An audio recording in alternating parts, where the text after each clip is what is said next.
It is very important. There's no really advantage the one that selects you. If you do decide to contact faculty, what's up guys? It's Ivan, and on this channel I provide tips, tricks, advice, and strategies for your graduate school applications. So if you are new here, consider subscribing. In this video, I wanted to answer the most commonly asked question on my channel, which is, should I contact faculty before applying to graduate school? The short answer is yes, but it depends on your motives and the program you are applying to.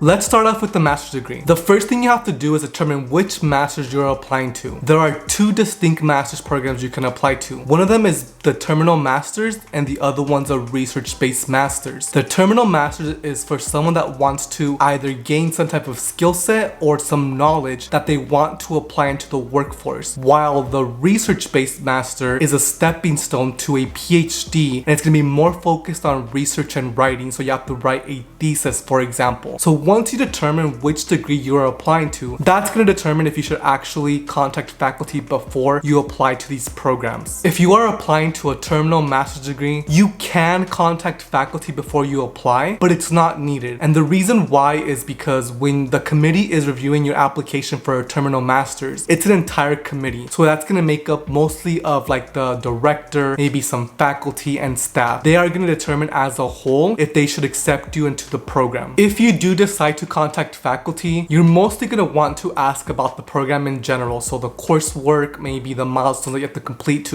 to attain the degree, what it's like to be in the program, things along that nature. It's not going to be very niche or focused on a certain topic. You could contact faculty to talk about certain topics like, let's say, higher education or community colleges or transfer, whatever your topic is. You can do that, but honestly, it's not necessary because the faculty member is not going to be the one that selects you. It's going to be a whole committee versus just one person, like we'll talk about later. In my opinion, there's no really advantage if you are applying to terminal masters if you contact faculty. And again, the reason why is because an entire committee is going to just decide if you are a good fit for that program. It's not going to be one person that selects you. Like a PhD program, one faculty member can make the sole decision, but a terminal master's degree is a little bit different, and a committee is the one that selects the cohort. Instead of focusing too much on contacting faculty if you're applying to a terminal master, the best way to make your case if you're a good fit for that program is going to be through your statement of purpose. So work on your statement of purpose as much as you can. Try to start that in the summer, and then ask a bunch of faculty members in your department in the field that you want to study to give you some feedback. In there, you should make the case as to why you're the best fit for that program. So now let's talk about the research-based master and if that influences who you should contact and when and why. So for the research-based master's degree, you're going to have to complete a thesis and an oral defense, and that's going to require you to work closely with a faculty member in that department, in that program, that is closely aligned to your research interest. So in this case, it is very important for you to contact faculty members and see if they are accepting students for the next academic year. You also want to contact these faculty members to kind of figure out what is their current research agenda and if they can take on more master students in that following year. That's going to give you a greater idea if you are going to be accepted, and if so, what type of work you might want to do that is comparable to what the faculty member is working on currently. So for the research-based masters, I want you to contact 3 to 4 faculty members in your department that are a good fit for your research. Go on the website, read their publications, read their CVs, read their biographies, and determine which faculty members are closely aligned to what you want to research. You could also reach out to faculty members outside of the department because you're going to have to form a committee. You're going to have to form a thesis committee, so it might be a good idea for you to start thinking about that because a master's program that is research-based could be 2 years, and you might not have a lot of time to do that while you're in the program. So if you talk to faculty members now that are outside of the department and see if they're going to be supportive of your research, that's going to be a good thing for you, and you can speak about that in your interview.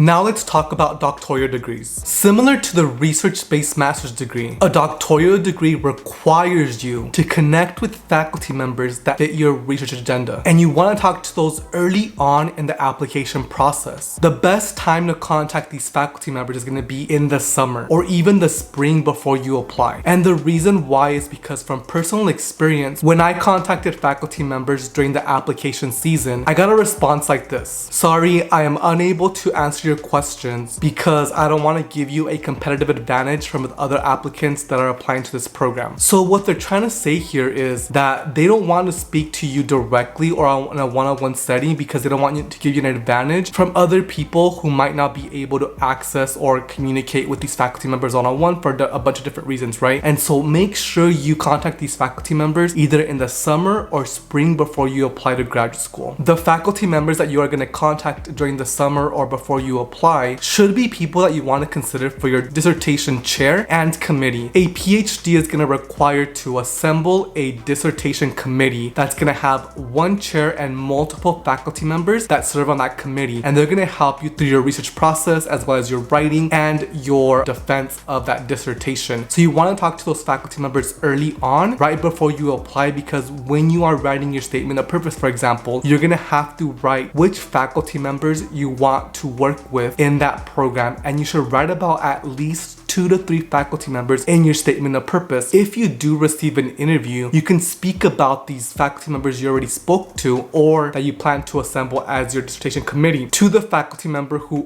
you are interviewing with. At the PhD level, research fit is critical. So you want to make sure that your research agenda is in line with at least one faculty member from the department or program. So make sure you do your research early on and that you contact these faculty members, either reach out to them via email and schedule a one-on-one meeting in person or virtually, and see if they actually fit with what you want to research. It is very important that someone can guide you and mentor you in this research process. In your email communication and during the actual in-person or online interview, you should be asking a couple of questions. Could you tell me about your current research agenda? What are your current mentees' research interests? How do you support your mentees? Will you be accepting mentees for this upcoming year? These are great questions to ask not only during your informal conversations but also during the interview process. And the reason why is because if a faculty member is going on sabbatical that year that you're applying, then you're most likely not going to get into the program because no one's going to be there to mentor you. So you want to make sure that you kind of figure out if they are accepting mentees or new PhD students. And then you also want to make sure that your research is currently aligned with their research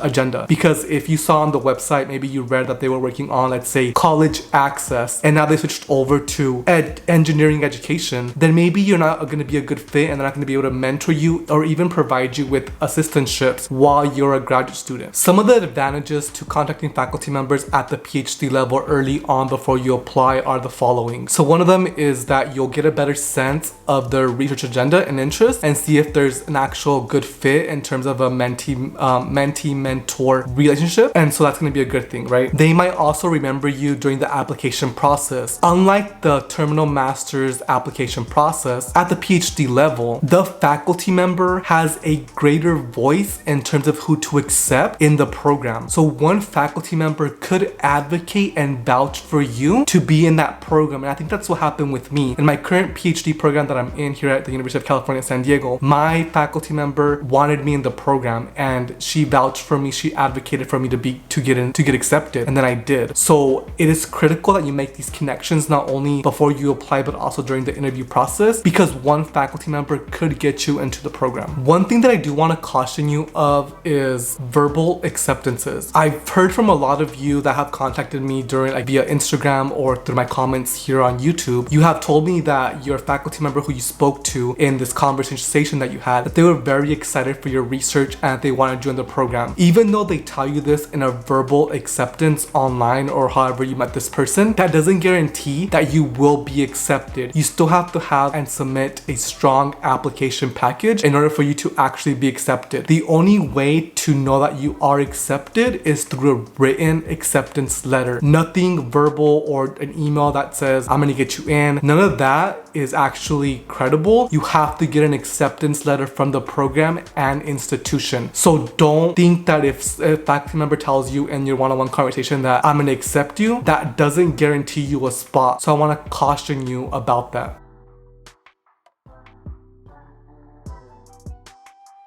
Alright guys, so that's the end of my video on should I contact faculty before applying to graduate school. Hopefully these tips give you some greater insight if you should contact faculty members. And I do want to mention that don't feel bad if faculty members don't respond back. When I was applying to graduate school, I contacted multiple faculty members and a lot of them didn't respond back. And none of that changed the outcomes of where I got accepted. Don't worry too much if a faculty member does not respond to your email or your request to meet. Good luck with the application season. And if you need more help with your graduate school applications, I do offer some services that I provide for a fee that you can find down below in the description. But also I have a lot of free content here on YouTube with these videos that I make on graduate school application tips, tricks, advice, and strategies. So go watch those. Thank you for watching this video and I will see you in the next video.